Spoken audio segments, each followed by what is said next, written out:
human beings want to have control of almost everything.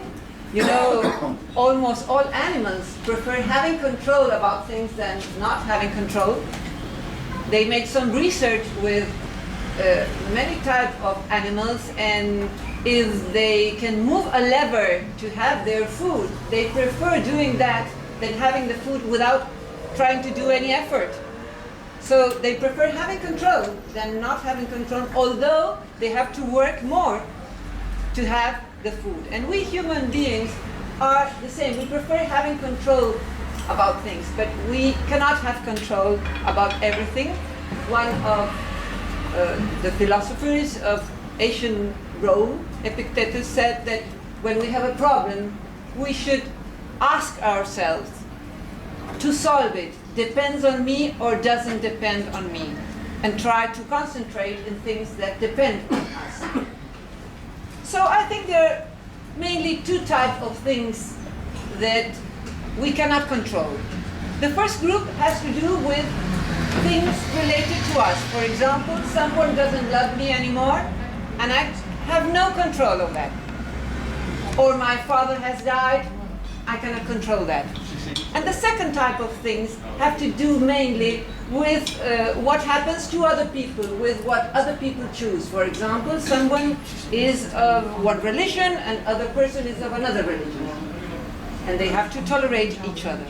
You know, the word tolerance appeared with Cicero. Cicero applied it mainly to the act of coping with bad luck, with suffering, so we have to tolerate suffering. But with early Christians, it started to mean something else, religious conflict. And that's the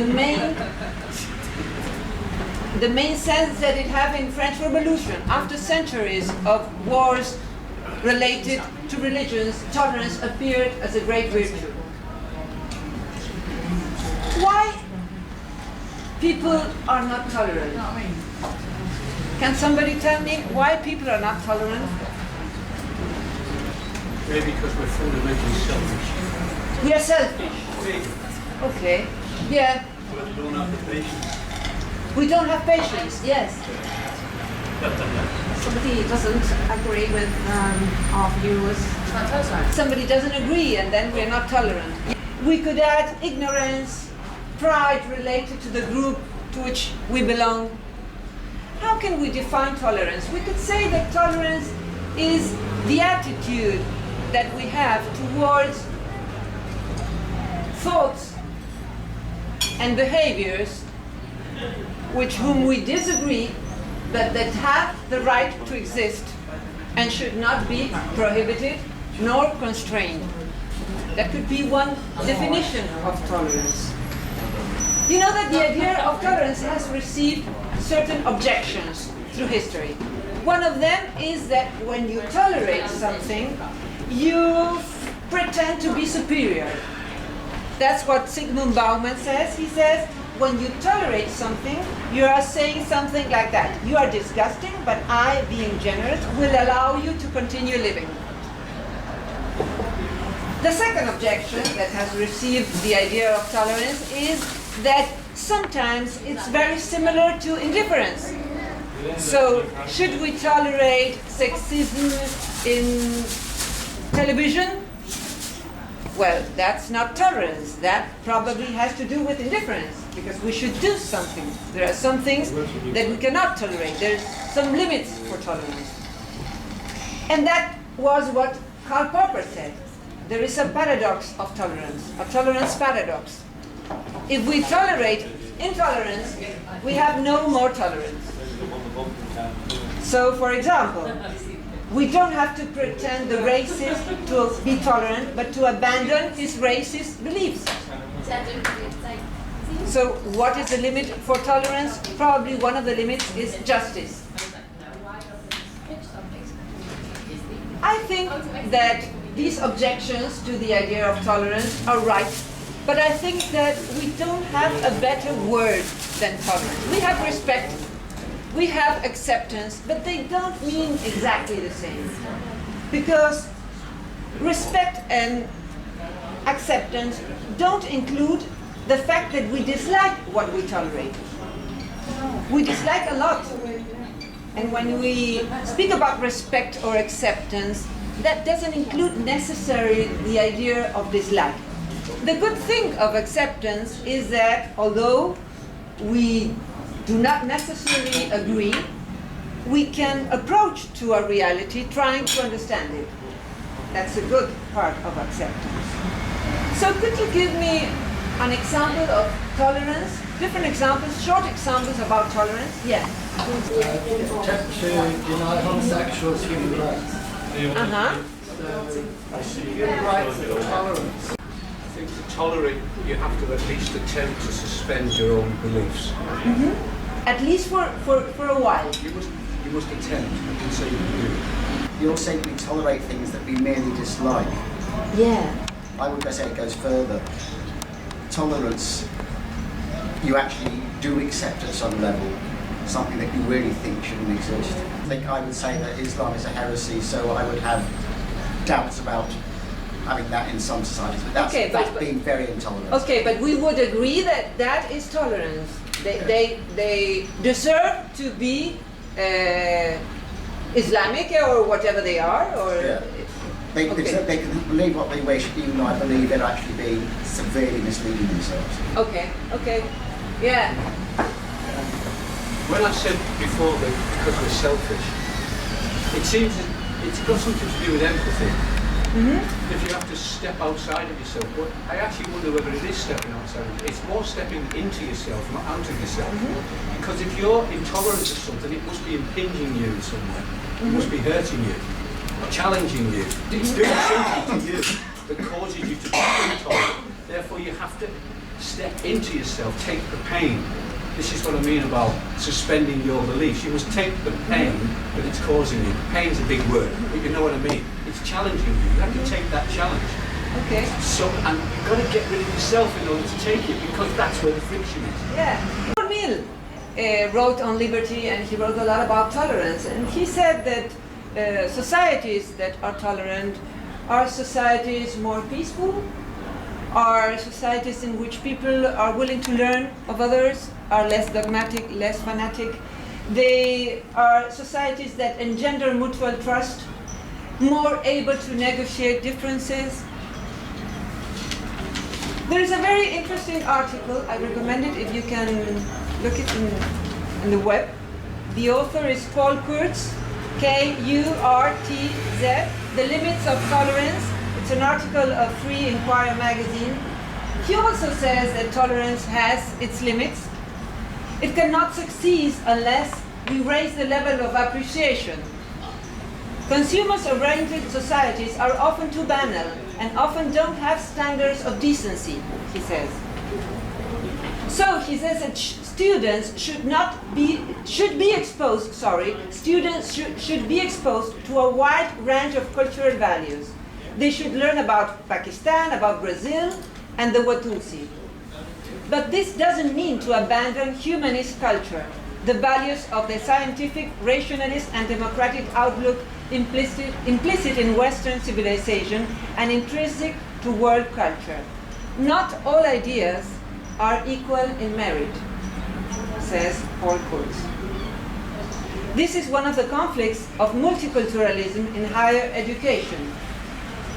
We should criticize ethnocentrism, but there is a humanist outlook which is transcultural. If you tolerate all ethnic differences equally, you are going to conflict. Ethnicity can be reactionary, says Paul Kurtz. The state should be secular, says Kurtz. This is a basic democratic principle. It defends the right of minorities. This doesn't happen in the Islam. Human rights are universal. This idea is not in the Bible, says Paul Kurtz. This idea is not in the Quran. The idea of rights of children is a universal idea. So the idea that every group has a right to have its own and distinct school seems to be mistaken, says Paul Kurtz. So, up to now, Paul Kurtz, what does it mean to accept somebody? To accept a person means to approach to him as if we visited a universe that offers endless mysteries and dimensions. To listen and watch with the intention to perceive in his words, his uniqueness. To accept is also to know that you cannot change the other, and perhaps that you shouldn't. It is to respect in the same way you want to be respected. You know that in consumer societies, often people are perceived as objects, not as subjects. So then there are people that consider that there are people that are useful and that are unuseful. And if someone is not as unuseful, if someone is unuseful, it is probably that he becomes intolerable. And we know that Beatles wrote a lot of songs related to what can we buy and what can't we buy with money. What is the problem with money? Can't buy me love. What is the problem with money? It can't buy me love. Or maybe it can't. Or maybe it can't buy me love. The problem with money, says Aristotle, that wrote something about this, or said something about this, is that money is useful for other things. It's a mean, it's not an end in itself. And for Aristotle, happiness has to do mainly with things that are ends. And what happens, for example, with success, with power, with fame, they are just like money.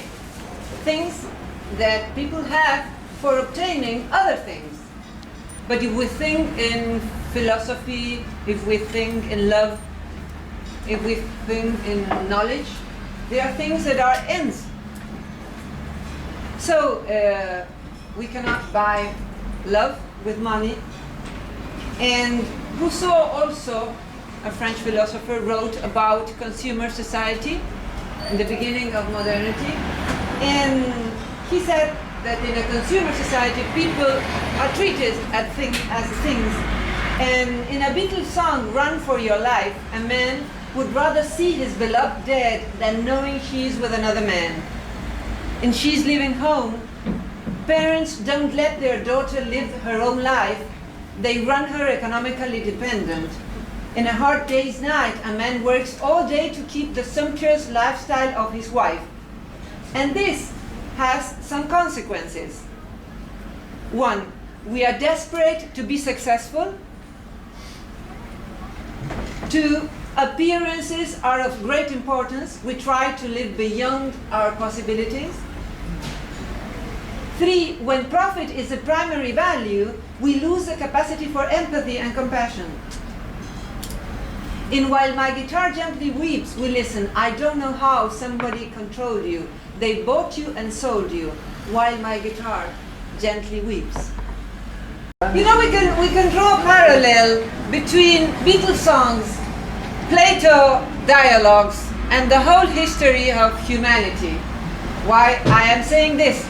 Because if we think about the first Beatles songs, the first love songs, they were songs of romantic love. Love for one person. For example, She Loves You, Love Me Do. They were all songs for the love of one only person, romantic love. And later songs have more to do with an universal idea of love. As in Empedocles, Paul embraced the idea of love as a unifying force, like Lennon with Give Peace a Chance, like the Stoic philosophers who considered themselves world citizens on the idea that not only the family or fellow citizens deserve our love. They sang to the possibility that all human beings are recognized as part of the same union and live in peace and harmony. It is the idea that to be complete, people need to relate to others. In the lyric of I Am the Walrus, I am he as you are he, as you are me, as we are all together. And we can say something similar related to the Symposium of Plato. Because in the Symposium, Plato says that we can start by carnal love and continue to other forms of love, more universal. And we can think also about history of humanity. Species evolution endowed us with sense of empathy. He spoke about empathy, and it's the key for tolerance. At first we applied to a small circle, family and friends. People outside that perimeter are often treated with intolerance. In history, the circle has expanded. There is a very good book of Peter Singer, an American philosopher. The title is The Expanding Circle. I highly recommend it. And he says that in history, the circle has expanded from the clan, the village, to the nation. And Peter Singer says that we should expand the circle towards other living species. Eleanor Rigby is a Beatles song, and there we hear the question, all the lonely people, where do they all come from? There are people who cannot relate to each other, they only have space for themselves. Somebody spoke here about selfishness. Others are obstacles for their purposes, but they could be seen as part of a community to which they belong. Hegel, a German philosopher, said that in modern societies the state or the community are seen as the result of a social contract that has only one purpose, self-interest. But ethical community is one in which each person is better for his participation in the group. We need others to be humans, and the state duty for Hegel is to create institutions to promote appropriate interpersonal relationships and self-realization.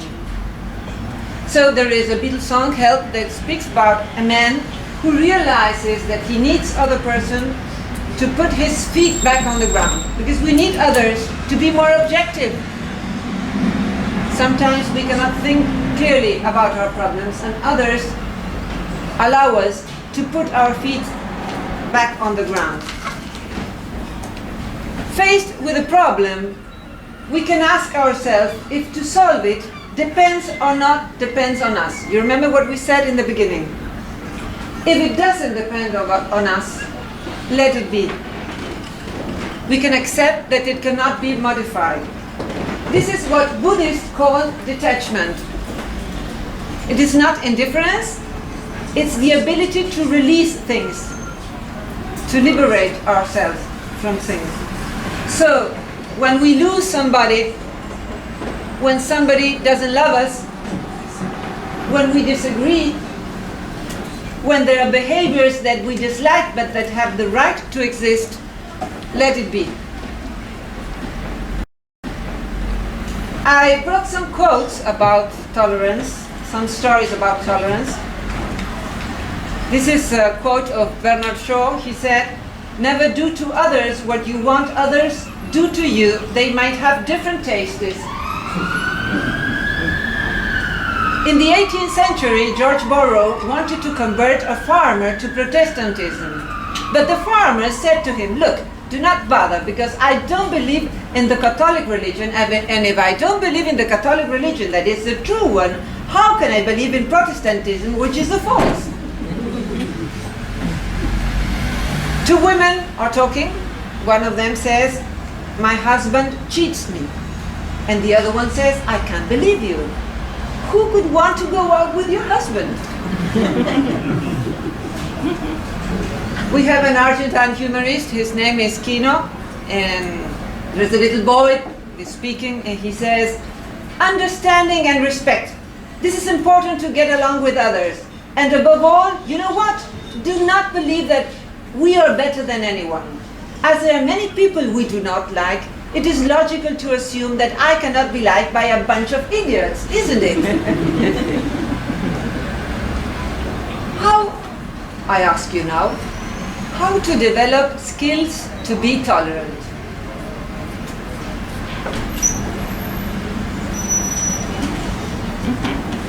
Yeah?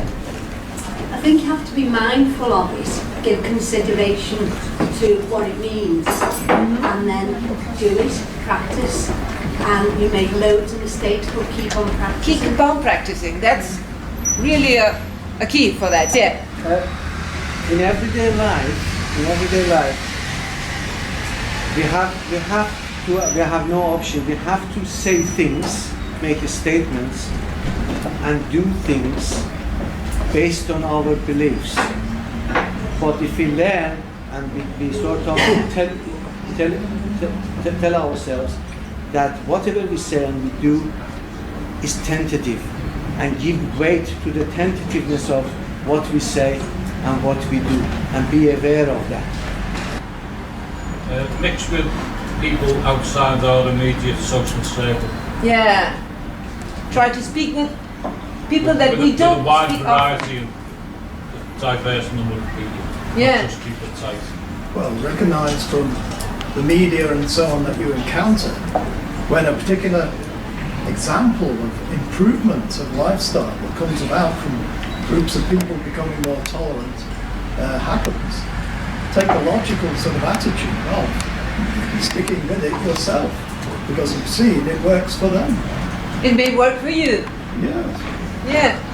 There's a platitude, I think it's from the Bible actually. Yeah, if you can speak out a little bit. There's a platitude which I think is from the Bible: don't judge a man until you've walked a mile in his shoes. Yeah. And it doesn't matter where it comes from.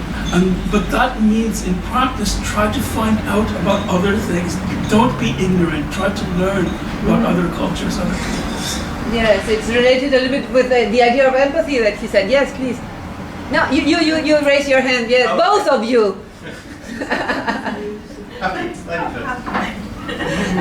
It's who decides if they have that they deserve the right to exist. That's a problem. Yeah, that can be a problem. And I think often we're manipulated by the media into deciding what has the right to exist. So we accept pornography in ways that I personally think we shouldn't. You know, magazines are sold willy-nilly, and we are manipulated by big business, who knows what, into deciding what fits into that category. And I think often the manipulation is ridiculous. We're accepting so many things in this country that we shouldn't tolerate. You know, our welfare state's being taken away. I think that if we try to accept what we don't like of ourselves, probably we can be more understanding of and tolerant with others. Try to know other lifestyles, other opinions different from ours, other cultures that enriches and help us to understand better those around us. Exchange ideas and opinions, be sensitive enough to the needs and problems of those around us. You know, there is a place in the internet where you can know what certain songs mean to people. And I looked for Let It Be, and I found this. This song, Let It Be, often helps me to deal with situations that seem hopeless. It is simple and reminds people that sometimes you just have to let things be and the answer will come out of it. I love this song. I play it when I'm depressed, and it always helps me to see that there is a way out and there is always someone there during your darkest hour, even if it doesn't look like there is. It's a lot better than trying to change all the circumstances. Sometimes you need to do what you need to do, but don't get so serious about everything. Just let it be. And when the night is cloudy, when you are going through something, when everything just seems wrong, there is still a light that shines on me, shines until the morrow. There is an old Russian quote that says, dwelling on the past is like chasing the wind. And I found a quote of Nietzsche. It's not one of my favorite philosophers, but I love very much this quote of The Gay Science that says, I want to learn more and more to see beautiful what is necessary in things. Then I shall be one of those who make things beautiful. Tolerance has negative aspects like detachment and passivity, especially passivity. Basically, you can't tolerate fascism, you can't tolerate the things that's going on in society. It's one of the main objections that the idea of tolerance has received, no? It's very similar to passivity. Where is the limit of tolerance? That is the idea, yeah. You've got to accept, you've got to live, and you've got to tolerate the collision of concepts. different answers to the same questions.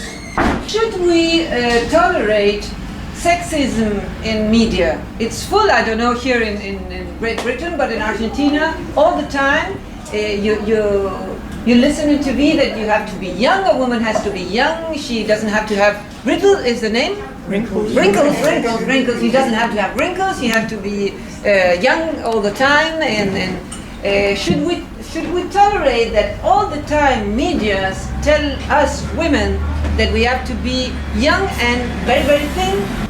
It seems to me that the term tolerance is speaking to there's a dignity to the human mind or insights in each person that has to be honored. And it sets the limits, though, of behavior.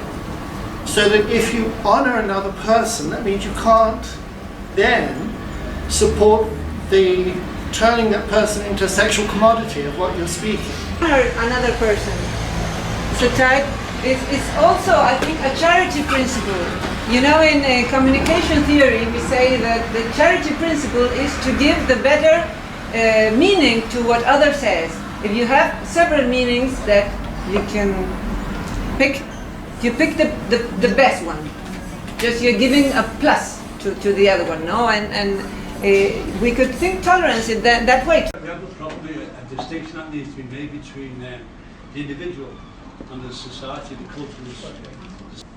Well, Marcuse, the German philosopher, said that tolerance often hides the weakening of our ability to judge and leads to blindness to perceive the forms of ideological domination, legitimizing the statu quo and serving the cause of oppression. Everything is tolerated because nothing can change the heart of the power. At the beginning of modernity, it was an emancipatory concept. Now the idea became passive, meaningless, abstract. Something to do with what you said, no, Paul? Yeah. Yeah, democracy is the most effective sort of example of tolerance, where the majority of the people produce the laws and regulation on the majority of the people. So, looking at that sort of system of government is very important for consideration of social tolerance, because governments are always producing laws, aren't they? Which the majority of the population are either forced to or agree to behave. The pluralists often believe that tolerance doesn't impose values, no, but it does. It does. We always are imposing values in a tolerant society, in a non-tolerant society, no? I agree with Mike and Paul. I was thinking that on an individual level, it's easier to be tolerant, and yet on an individual level, there's still those difficulties, and I think we need to be mindful of those difficulties, how I'm receiving things. Today I wanted to open the window in my hotel, and it had a key, and it was very hot, really, and I wanted to breathe, and I had never seen a window with a key. No, and I started wondering, why did my window had a key? And I said, well, surely they're afraid people may commit suicide. But I was hot, so I called the man of the hotel and I said, please, I want to open the window of my room. And they said, oh no, this cannot be. So, and I am an individual, and I have some rights, no? For example, to breathe. So he called another woman, and the other woman called another woman, and another woman came, and she posed some questions. It was like an exam. Why do you want to open your window? I said, well, I love life. I don't want to commit suicide. Really, I just want to breathe well, but I can bring you a fan. And then it won't be so hot. No, but it's not helpful not having air, no? And really, I love life. I'm not going to commit suicide. Okay, and then she opened the window, and I was thinking that has to do with the limits in which we can say the other one what he can do. Many of us think that the war in Iraq was illegal. We had 2 million people demonstrating against it before their eyes. and he didn't take any notice of us. And we're allowed to think that things are intolerable as long as we don't do anything about it. I was going to say several things, but Elie Wiesel once said that the opposite of hate is not, the opposite of love is not hate. The opposite of love is indifference, not doing anything. And there are absolute borders to tolerance. Now we may argue among ourselves what is the border, but when you come to a place where things should not be tolerated, then you should do something against that. And if I may, I have a very, very concrete example. I personally am an atheist. I don't believe in religion. There are people who believe in Islam. That's fine. That's their religion. That's great. They have the right to do everything they do up to the point where they circumcise young girls. And then I say, stop. I am no longer tolerant. However, I have done enough research to find out that Muslim learned people say this has nothing to do with Islam. This is un-Islamic. It says nowhere in the Quran that one should do such a thing, therefore it is wrong. If you are a cultural, relativist, then you allow absolutely anything. Yeah. And that's not right. Very good example. Welcome the examples. Yeah. I think one of the problems though is that we're talking about this in a somewhat abstract way. I mean, obviously it's a philosophical conversation, but one of the things that misses out then is what it might cost you to react, to be intolerant, to go against it. So in the example of the Iraq War, and I was opposed to it as well. Lots of people marched, lots of people protested. Now, they ignored us, right? What would have been right to go on? Would it have been right to go on there and take action against the government? I really think that the current situation in Egypt is an impossible one to see how it can really end well.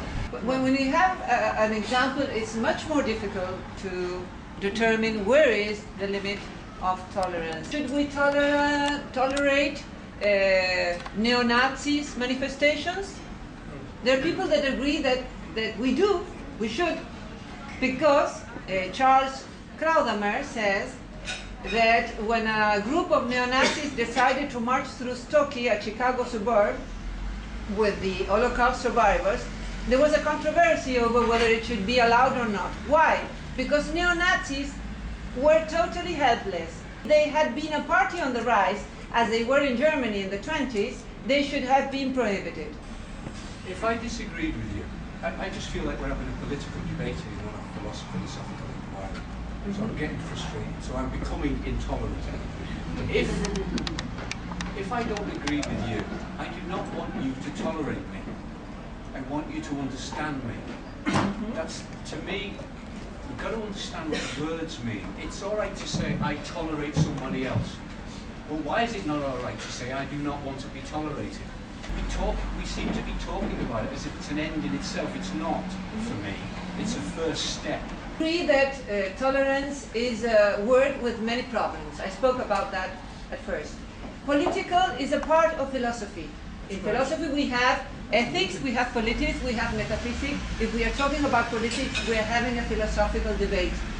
If I try to tolerate someone, it's my idea, you don't have to share it, I am trying to understand the other one. I cannot tolerate someone if I don't try to understand. Oh, I can, but I think I should try to understand. So I don't like to wear clothing, all right?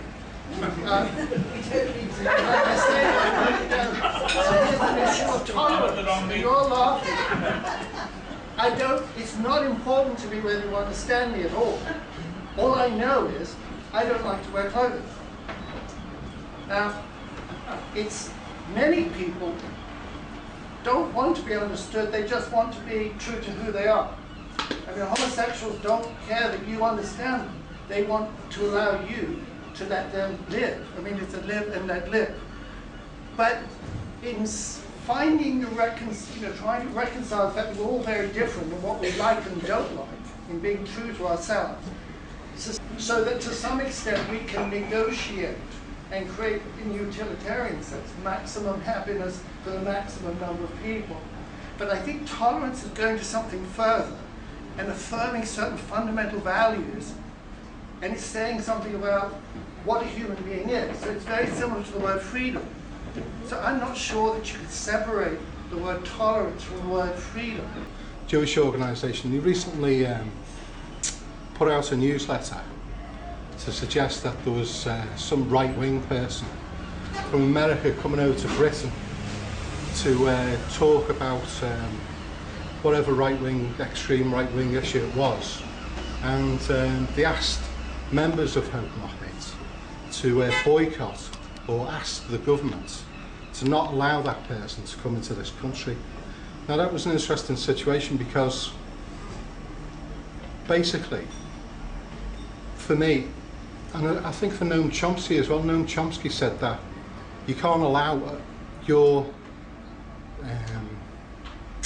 bias to disallow somebody of another opinion to speak, even though that opinion may be an extreme opinion.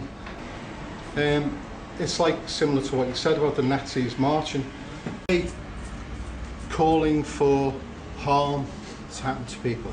If that person was calling for like people to be murdered and stuff like this, you know, for violence and things like that, that's something that shouldn't be tolerated.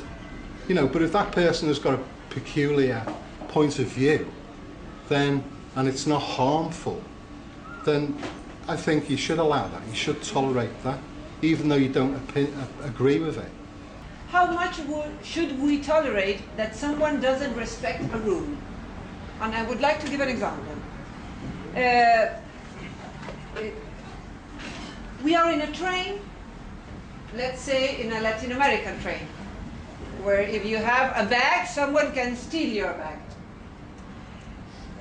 We are taking a big bag, we jump into the train 1 minute before the departure, and we cannot find a place for the big bag because they are occupied. We leave the bag in the corridor, is the word? Yeah. People can pass, but making a little effort. Comes and says, you cannot leave this here. Put it in the first class. We're in the second class, by the way. Where is almost nobody. It's empty, the first class. But the passenger doesn't want to be far away from his bag because he's afraid somebody can steal it. And he says, I paid a lot for this ticket. I should have a place to put my bag. And the guard says, you jumped to the train 1 minute before the departure. The passenger says, even in that case, I should have a place for my bag. If you want my bag to be in first class, let me sit down near my bag in first class. No, says the guard. You should pay the first class. What should the guard do? He has to tolerate that the bag is in the corridor. He has to respect the rule without any exception. It is a small example, but we could take bigger examples with the same ethical principle. Let's put him in first class with his bag. With his bag? Yes. Why? The most important thing in philosophy is why. The customer is always right.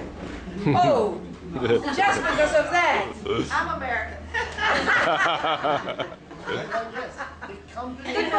Could we find a philosophical argument for that? Not just saying the client always is right. The danger of the bag is more serious than the right of the company to claim the extra money to put it in first class.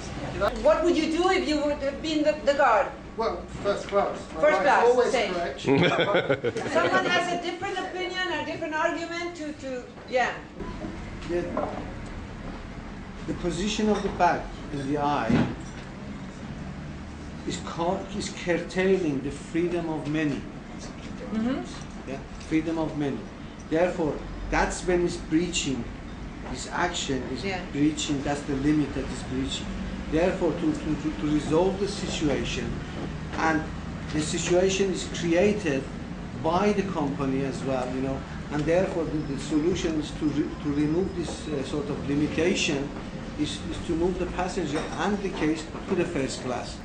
From the guard's point of view, this could set a dangerous precedent if I allow this, then what will Yeah. happen next? And that's something common to all kinds of situations, Yeah. where one of the fears is if I tolerate X, then will other things worse than X Yeah. happen? Slippery slope. Slippery slope. Yeah. Yeah, I think that tolerance comes in because it just made me think that you didn't say it was dangerous, it was just that it was a little bit in the way. Yeah. Which has happened often on trains, so the other passengers should really tolerate that they have to move a little, and then there would be no problem to move them to first class, which is not really the right thing to do. So everyone has to be more tolerant, and then there wouldn't be a problem. Yeah. Yeah. Do you have Facebook? Yes. You have only your friends, or you have just more people than your closest friends? Because what you know that in Facebook you can remove someone that is not tolerant or someone that is bothering. When do we remove a friend in commas in Facebook? What does it have to happen? Because each one there is the chief of the newspaper and has the right to do it. Someone has any theory about when to remove a friend in Facebook? When you die. Sorry? I didn't listen. When they die. When they die. When they die. Oh! The subjects in which people are less tolerant. In the philosophical café, I could say politics, religion, and pseudosciences. It's easy to be intolerant if you don't actually meet the person. I know these people have got 500 friends on Facebook, Yeah. they've never met them. I think there is a confusion, not here, but in general, that if you tolerate something, you cannot criticize it. You can tolerate and criticize. No, because many times in Facebook, I was remembering, they tell me, but you speak of tolerance all the time, and now you're criticizing religion. But I can be tolerant towards religion and criticize. They're not two separated things. They're not the same. You can be tolerant and you have to criticize in certain ways.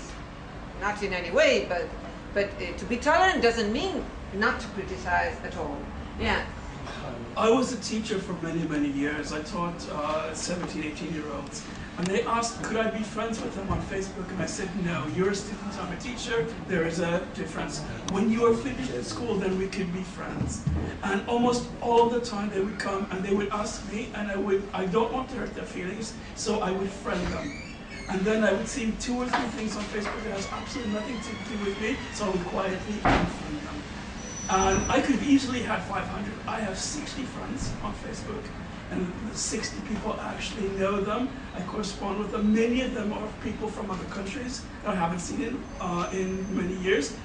The enhancement of the media technology, mobile, internet, Facebook, and others, it has resulted to the increase of tolerance on this planet. It had this benefit so far.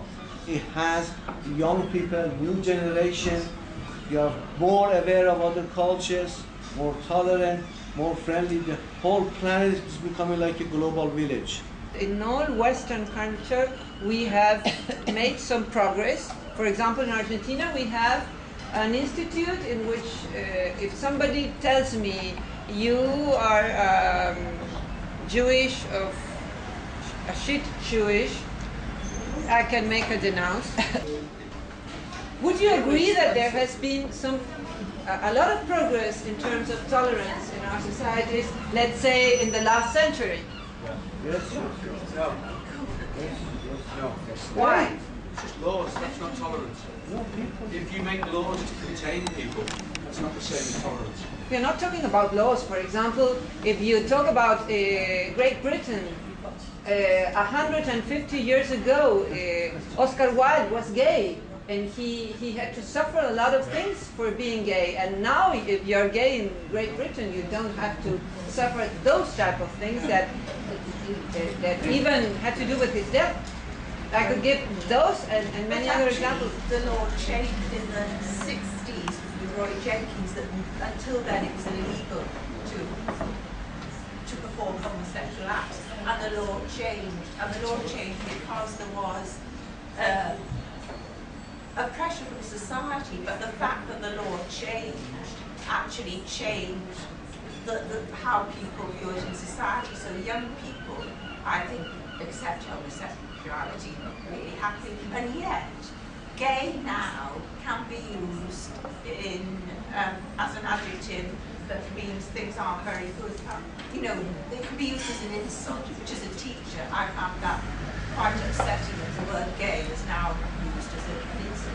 If 100 years ago I would have said here, I don't know who is the father of my child, that is not my situation. But people would have looked at me, now if I say something like that, okay, you don't know. I have a small story that says, it's 4 lines. It says, a man is placing flowers on the grave of his wife when he sees a Chinese putting a dish with rice on the neighborhood tongue. The man asks the Chinese, excuse me, sir, but do you really think the dead come to eat the rice? Yes, replied the Chinese, when yours will come to smell the flowers. That we always see the problem in the other, not in the own culture, no? That's why I think that traveling should be a human right. Yes. Really, everyone should have the right to travel and see other type of... And free bus passes. Yeah. We are so far away from that. Having traveling as a human right. I think, Neil, most of the things I've said so far have been negative, so I'm going to say something a bit positive. Say something so positive. Yeah. Your example of London's a good example. I mean, apparently in London, 175 languages are spoken, so good to believe. Oh. Find out, go out to believe. But anyway, what you do notice in London, although there's obviously problems, is that young people of different races, different cultures, are more and more mixed together than they ever did. That's the positive aspect. Of London? Well, not just London, but London's a good example.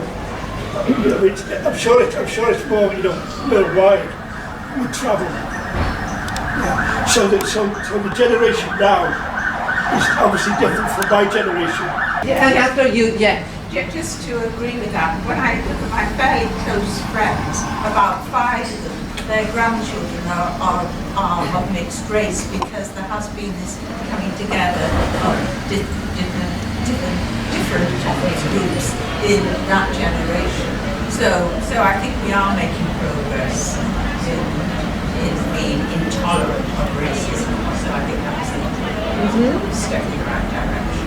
Yeah. And I think this whole business of tolerance is so much linked to educational systems around the world that people should be educated, not just to accept. You gave the example of the guy on the train. That anyone who's being trained for a job, it has to be explained to you that you at times will need to use your discretion. There isn't a rule for everything. And the educational system should be such that enables people to grow as individuals and to be able to draw that line between what you should tolerate and you should not tolerate. It's not easy. It's a struggle, and that line is not an easy line to find. But I think we do come back, we were talking about the utilitarianism, the John Stuart Mill Bentham, greatest happiness of the greatest number. Your problem there is that the greatest number may be totally wrong. They may have completely sort of mistaken ideas, and where does the minority come in? And I think that is the balance. And the educational system, so frequently people are indoctrinated. You read something, it doesn't matter if it's biased, as long as you can realise, I think so much just come back to how people are educated. Yeah. That's why Paul Kurt said that tolerance only can grow when education grows. Wisdom without knowledge. Yeah, absolutely. Aristotle said that philosophy is not like maths. In math, 2 + 2 is 4. In practical philosophy, you have to have a general principle and you have to know in which occasion you have to apply it. And that's not easy, but it's challenging, and that's philosophy. Yeah. No? I brought a love story that has to do with tolerance, and that says like this.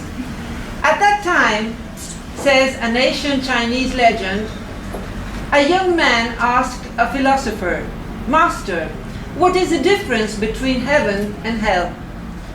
And the philosopher replied, "It is very small and yet of great consequences. I saw a great mountain of cooked rice prepared as food. Around there I saw many hungry men about to die. They could not approach the mountain of rice, but in their hands they had long sticks of 2 and 3 meters long.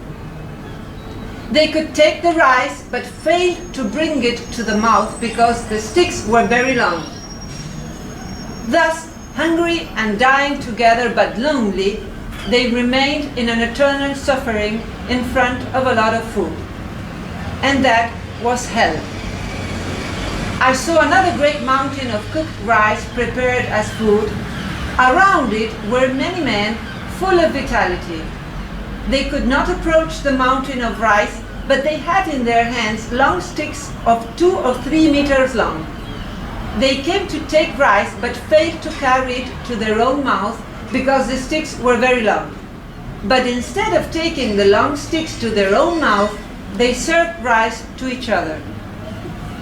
So they had no more hunger, and they were in fraternal communion, enjoying each other and living peacefully together. And that was heaven.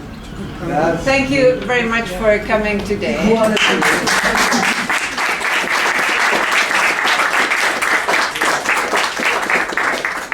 There's nothing you can do that can't be done. Nothing you can sing that can't be sung. Nothing you can sing that you can